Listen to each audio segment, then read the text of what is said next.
আচ্ছা আমি বিএনপির নাম নিয়ে কোনো কথা বলেছি? আপনি কাকে আমি কি বিএনপির নাম নিয়ে কথা বলেছি? আপনি কথা বলেন, বলেন বলেন কথা বলেন কথা বলেন, আপনি কথা বলেন। আপনার শ্বাস তো কম না।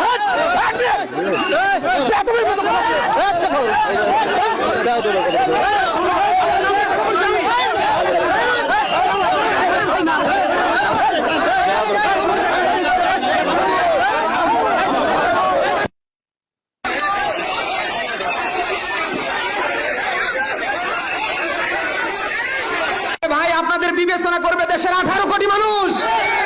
তারা যদি আপনাকে ভোট দেয় আপনি চেয়ারে বসবেন, অসুবিধা কোথায়? জামাতি ইসলামীর কথা বললেই আপনাদের গা চুলকায় কেন? জামাতি ইসলামের কথা বললে গা চুলকায় কেন আপনাদের? সারা দেশে নিজেরা নাশকতা তৈরি করছেন, সারা দেশে নিজেরা টেন্ডারবাজিতে 180 মাইল বেগে চ্যাম্পিয়ন হচ্ছেন, আর সব দোষ চাপিয়ে দিচ্ছেন জামাতি ইসলামীর ঘাড়ে। আর এই কথা বললে আপনার গা চুলকায়। এই বসেন, আপনারা বসেন।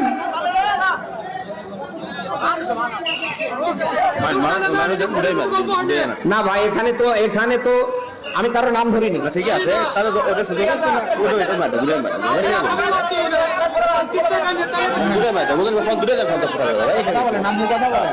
বসেন বসেন, এই বসেন। এই আমি কি এখানে উড়ে আইছি? 1.5 দশকের জালিমরা ক্ষমতায় থাকতে আমার মুখ বন্ধ করতে পারিনি। এখন উন্মুক্ত ময়দান, বাবা ক্ষমতা হবে না মুখ বন্ধ করা। ও কয় নাম্বার বাবা সন্তান ওর সামনে টেবিলে আসতে বলে। আরে এখনো ভোট হয় নাই, এখনো চেয়ার পায়নি, তাতে যদি এই গিয়ার দেখায় এরা সামনে ক্ষমতায় বসলে কি করে ফেলবে? এমন কিছু করিয়েন না যে এই 1.5 দশকের জালিমদের মতো ভোটে যাওয়ার আগে আপনাদের পরিণতি হয়। আজকে বিএনপির ভাবমূর্তি নষ্ট করছে এরকম কুলঙ্গারেরা। 10টা কথা যদি আপনি সহ্য করতে না পারেন, আপনি কিসের নেতা আমার বলেন তো? নিজেরা করছেন চাঁদাবাজি, নিজেরা করছেন মনে যা চায় 180 মাইল বেগে তা, আর এখন সব চাপিয়ে দিচ্ছেন জামাতে ইসলামের কাছে।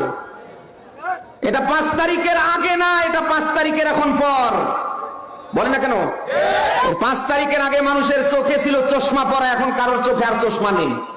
সবাই এখন চশমা ছাড়া দেখতে পাচ্ছে যে 5 তারিখের পর থেকে কারা খাও খাও করছে, কারা এই দেশের মানুষের অধিকার প্রতিষ্ঠার পক্ষে রাজনীতি করছে।